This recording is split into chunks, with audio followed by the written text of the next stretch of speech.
Me despertaron los suaves rayos del sol. Me encontraba en medio de unos matorrales en la zanja del ferrocarril. Me levanté y salí tambaleándome a la carretera. No había una sola huella en el barro fresco ni olor a pescado en el aire. Los tejados ruinosos y los desechos campanarios de Innsmouth asomaban grisáceos por el sudoeste, pero no se veía ni un ser viviente en toda la zona desolada de las marismas. Mi reloj andaba todavía. Eran más de las 12. Tenía una vaga idea de lo que había sucedido, pero en el fondo de mi mente palpitaba el sentimiento de algo tremendamente espantoso. Debía alejarme a toda costa de la sombra maligna de Innsmouth, así que traté de valerme de mis miembros entumecidos y fatigados. A pesar de la debilidad, del hambre, el horror y el aturdimiento, me sentí al cabo con fuerzas para caminar y emprendí la marcha, sin prisas ya, por la enfangada carretera de Robley. Al anochecer me encontraba en Robley, bien comido y con ropas presentables. Tomé el tren de la noche para Arkham, y al día siguiente me presenté a las autoridades locales para hacer unas largas declaraciones que repetía mi llegada a Boston. El público ya conoce las consecuencias de mi denuncia y verdaderamente me gustaría no tener nada más que añadir. Tal vez la locura se está apoderando de mí. Puede que me encuentre bajo la amenaza de un horror, acaso de un prodigio aún mayor. Como es fácil comprender, renuncié al resto del programa. Viajes de interés arquitectónico y arqueológico, visitas a museos, etcétera, que con tanto entusiasmo había confesionado. Tampoco quise contemplar cierta pieza de orfebrería que, según me habían dicho, se guardaba en el museo de la Universidad de Miskatonic. En cambio, aproveché mi estancia en Arkham para recoger algunos datos genealógicos de mi familia que, desde hacía tiempo, tenía ganas de poseer. Cierto que dichos datos eran poco precisos, pero ya los ordenaría más adelante cuando tuviera tiempo. El observador de los archivos históricos de Arkham, Mr. Lapham Peabody, me ayudó con gran amabilidad y manifestó un interés excepcional cuando le dije que era nieto de Eliza Orne de Arkham, nacida en 1867 y casada con James Williamson de Ohio a la edad de 17 años. Al parecer, un tío materno mío había estado allí muchos años antes en busca de los mismos datos que a mí me interesaban, y la familia de mi abuela había sido, o aún lo era, objeto de comidillas en la localidad. Mr. Peabody dijo que poco después de la guerra civil, cuando se casó el padre de mi abuela, Benjamin Orne, se suscitaron violentas discusiones debido a que el linaje de la novia era particularmente enigmático. Lo único que se averiguó fue que era huérfana y que pertenecía a una rama de los March establecida en New Hampshire y que al parecer era prima de los March del condado de Essex. Pero se había educado en Francia y ella misma sabía muy poco de su familia. Su tutor, un sujeto cuyo nombre no resultaba familiar a los habitantes de Arkham, había depositado fondos en un banco de Boston para su manutención y el pago de una institutriz francesa. Al cabo de cierto tiempo, el tutor dejó de dar señales de vida, de suerte que la institutriz asumió este papel por decisión de un tribunal. La francesa hace ya muchos años que murió. Era muy reservada. Había quienes decían que, de haber contado todo lo que sabía esa mujer, se habrían podido aclarar muchos misterios. Pero lo más desconcertante era que nadie había podido hallar ninguna referencia a los presuntos padres de la muchacha, Enoch March y Lydia Meserve, entre las familias conocidas de New Hampshire. Muchos han opinado que tal vez mi bisabuela fuese hija natural de algún March de elevada posición. Lo cierto es que tenía los mismos ojos de los March. Sea como fuere, el caso es que murió muy joven al nacer su única hija, es decir, mi abuela materna. Como yo acababa de pasar por un trance muy desagradable en el que se había visto implicado el nombre de March, no me hizo ninguna gracia encontrármelo en mi propio árbol genealógico. Tampoco me agradó que el señor Peabody me dijera que yo tenía los ojos típicos de los March. De todas formas, le di las gracias por los datos que me había proporcionado y tomé una gran cantidad de datos y referencias bibliográficas relativos a la familia Orne, de la que había abundante documentación en los archivos. De Boston fui directamente a Toledo, a casa. Poco después marché a Múnich, donde pasé un mes reponiéndome de la dura prueba. En el mes de septiembre volví a la Universidad de Oberlin para cursar mi último año y durante todo ese curso me dediqué a mis estudios y a otras actividades igualmente saludables. Solo tuve ocasión de recordar los horrores pasados con motivo de las visitas ocasionales que me hicieron las autoridades encargadas de llevar adelante la campaña suscitada por mis declaraciones. A mediados de julio, justo un año después de mi aventura en Eastwood, pasé una semana en Cleveland con la última familia de mi difunta madre. Durante esos días me dediqué a confrontar los nuevos datos genealógicos que había recogido en Arkham con diversas notas, historias familiares y documentos testamentarios que conservaba allí mi familia. Mi objeto era restablecer un árbol genealógico familiar completo y coherente. Mentiría si dijese que disfruté con este trabajo. El ambiente de la casa de los Williamson siempre me había deprimido. En él había como una continua tensión morbosa. De pequeño, a mi madre no le gustaba que fuera a visitar a sus padres.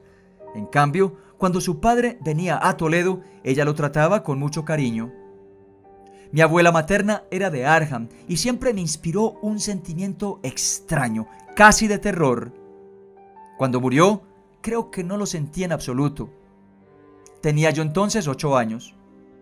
Decían que había muerto de pena por el suicidio de mi tío Douglas, que era su hijo mayor. Este tío Douglas es precisamente el que se pegó un tiro al regreso de un viaje a Nueva Inglaterra, en el curso del cual había consultado los archivos de la Sociedad de Estudios Históricos de Arkham. Este tío Douglas se parecía mucho a mi abuela y tampoco me había gustado nunca. Ambos tenían una expresión de fijeza en la mirada, como si no pestañeasen, que me producía una vaga y desagradable inquietud. Mi madre y mi tío Walter no eran así. Se parecían a su padre. En cambio, el pobre Lawrence, mi primo, hijo de Walter, había sido el vivo retrato de nuestra abuela, al menos hasta que su estado mental hizo necesario recluirle para siempre en un hospital psiquiátrico. Hace 4 años que no le he visto, pero mi tío me dio a entender una vez que su estado mental y físico era deplorable. Esta fue probablemente la causa principal de la muerte de su madre, que ocurrió 2 años antes. Mi familia de Cleveland la componían mi abuelo y su hijo Walter, viudo ya, pero la casona que habitaban conservaba el ambiente denso y enrarecido de los viejos tiempos. Esta atmósfera me resultaba tan desagradable que procuré terminar cuanto antes mis investigaciones. Mi abuelo me proporcionó abundante material sobre los Williamson, pero en lo que respecta a los Horn, tuve que recurrir a mi tío Walter, que puso a mi disposición las carpetas donde se guardaban cartas, recortes, legados, fotografías y miniaturas de la familia. Repasando las cartas y los retratos de los Horn, empecé a sentir una especie de terror hacia mis antepasados. Como he dicho, mi abuela y mi tío Douglas me habían inquietado siempre. Ahora, años después de haber desaparecido, contemplé sus rostros con un profundo sentimiento de aversión. Al principio no podía comprender la razón, pero poco a poco se fue imponiendo a mi subconsciente una especie de comparación cuya remota posibilidad se negaba a admitir mi razón. Era innegable que la expresión característica de aquellos 2 rostros me sugerían algo que antes no habría podido ni sabido comprender. En cambio, ahora la sola idea de aceptarla me producía un pánico inenarrable. Pero aún sentí una impresión mucho más violenta cuando mi tío me mostró las joyas de los Horn que se guardaban en la caja fuerte de un banco.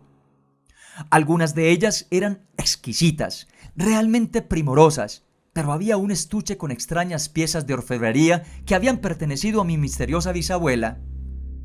Mi tío casi habría preferido no abrir el estuche. Dijo que las piezas estaban adornadas con detalles grotescos y repulsivos y que nunca, a juicio suyo, habían sido llevadas en público. Sin embargo, mi abuela disfrutaba contemplándolas a solas. Sobre tales joyas habían circulado vagas leyendas que les atribuían cierto poder maléfico. La institutriz de mi bisabuela había dicho que no era conveniente ponérselas en Nueva Inglaterra, pero que en Europa se podían llevar sin peligro. Al comenzar a desenvolver los objetos, mi tío me pidió que no me dejase impresionar por el extraño efecto de horror que producían los dibujos. Los habían visto varios artistas y arqueólogos. Todos aseguraron que se trataba de verdaderas obras de arte y elogiaron mucho su belleza. Sin embargo, ninguno logró identificar con qué metal habían sido elaboradas las piezas ni a qué estilo o escuela podían adscribirse. En total se trataba de 2 brazaletes, una tiara y una especie de pectoral. Este último estaba ornado con ciertas figuras en relieve de una extravagancia casi insoportable. Mientras escribo, estoy tratando de contener violentamente mis emociones, pero en aquel momento mi cara debió de reflejarlas en el acto. Mi tío se alarmó, dejó a medio desenvolver las joyas y se me quedó mirando con ojos atónitos. Le rogué que continuara y él me obedeció con renovada repugnancia. Parecía temer alguna reacción mía cuando apareciese la primera pieza, una tiara, pero dudo mucho que se esperase lo que realmente sucedió. De todos modos, yo tampoco me lo esperaba. Lo que pasó fue sencillamente que caí desvanecido, sin decir palabra, igual que en la zanja del ferrocarril entre las zarzas el año anterior. A partir de ese momento, mi vida ha sido una pesadilla de lucubraciones y pensamientos tenebrosos. Ya no sé dónde termina la espantosa realidad y dónde comienza la locura. Mi bisabuela era una March de origen desconocido y su marido había vivido en Arkham. Pero, ¿no dijo el viejo Zadok que Obed March había logrado casar a la hija que le diera su monstruosa segunda esposa con un individuo de Arkham? ¿Y no había aludido el viejo borracho al parecido de mis ojos con los del capitán Obed? Y también en Arkham, el conservador me había dicho que yo tenía los ojos típicos de los March. ¿Era, pues, Obed March mi tatarabuelo? Y entonces, ¿quién, o mejor dicho, qué había sido mi tatarabuela? Pero quizá todo esto no fueran más que desvaríos. Aquellos ornamentos de oro pálido pudieron ser comprados por el padre de mi bisabuela, quien quiera que fuese, algún marinero de Innsmouth. Y aquella expresión de fijeza impasible de los rostros de mi abuela y mi tío Douglas, el que se suicidó, tal vez no fuese sino un engaño de mis sentidos, pura fantasía nacida de mi experiencia de Innsmouth, cuyo recuerdo aún me hacía estremecer. Pero si es así, ¿por qué entonces se había quitado la vida a mi tío, precisamente después de indagar sobre sus antepasados? Durante más de 2 años, he luchado por apartar de mí todos esos pensamientos, algunas veces con éxito. Mi padre me consiguió un empleo en una compañía de seguros y yo me consagré febrilmente a mi ocupación rutinaria para no pensar. En el invierno de 1930-31, no obstante, empezaron los sueños. Al principio me venía de manera esporádica y solapada. Luego, a medida que pasaban las semanas, se hicieron más frecuentes y más vívidos. Ante mí se abrían en sueños grandes espacios acuáticos, por lo que yo flotaba a través de inmensos pórticos sumergidos y de murallas ciclópeas cubiertas de algas. En un principio soñé con peces grotescos que me acompañaban en mis vagabundeos submarinos. Después comenzaron a aparecer otras formas que me llenaban de horror al despertar, pero que durante el sueño no me causaban el más ligero temor. Yo era uno de ellos. Llevaba sus mismos adornos. Recorría con ellos las sendas de la mar y juntos orábamos en sus grandiosos templos subacuáticos. Al despertar no lograba acordarme de todo, pero los fragmentos que recordaba habrían bastado para hacerme pasar por un loco o quizá por un poeta maldito. Por otra parte, sentía un impulso irracional a apartarme de la vida sana y ordinaria que llevaba y a lanzarme a las tinieblas y a la locura. Combatí este impulso y mi lucha desesperada fue arruinando mi salud. Finalmente me vi obligado a dejar mi colocación y a vivir encerrado como un inválido. Sufría alguna desconocida enfermedad del sistema nervioso, que a veces incluso me impedía cerrar los ojos. Por entonces empecé a estudiarme en el espejo con creciente ansiedad. Nunca es agradable contemplar los lentos estragos que produce la enfermedad, pero en mi caso había algo más, algo sutil e inexplicable. Mi padre debió notarlo también, porque comenzó a mirarme con asombro y casi con espanto. ¿Qué me estaba sucediendo? ¿Acaso me iba pareciendo cada vez más a mi abuela y a mi tío Douglas? Una noche tuve un sueño terrible. Soñé que me encontraba con mi abuela bajo la mar. Vivía ella en un palacio fosforescente, lleno de terrazas, rodeado de extraños jardines donde nacían corales leprosos y monstruosas flores submarinas, y salía a recibirme con una amabilidad casi burlona.